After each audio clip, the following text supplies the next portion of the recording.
ескі кереуеттің жан-жағындағы декорларын алып тастап, осындай жаңа эстетикалық вариантта кереуетті қаптағым келді.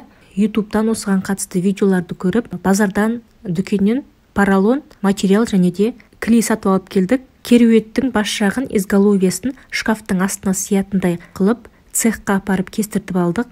Ағаштың кедергі жасайтын артық бөліктерін алып тастадық. Ағашқа арнайы поролонның клейін жағып, сол размерде поролонды кесіп алдық. Видеоның жоғары жағында көрсеткендей вертикальный сызықтар салғым келген, бірақ жолдасым жасауға жеңіл болсын деп, осындай көлденең сызылған түрін жасай салайық деді. Осылай жолдасымыз екеуміз өмірімізде бірінші рет кереуетті қаптадық. Соңында жасаған жұмысымыз өзімізге ұнады.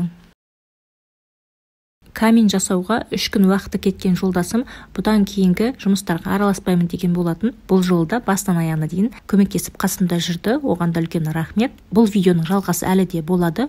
Бөлмедегі текстильдерді өзгертіп, обойларды ауыстырып, туалетный столикті орналастыратын боламыз. Осы жасалып жатқан ремонттың жалғасын көргіңіз келсе, лайк басып, каналыма тіркеліп кетіңіз.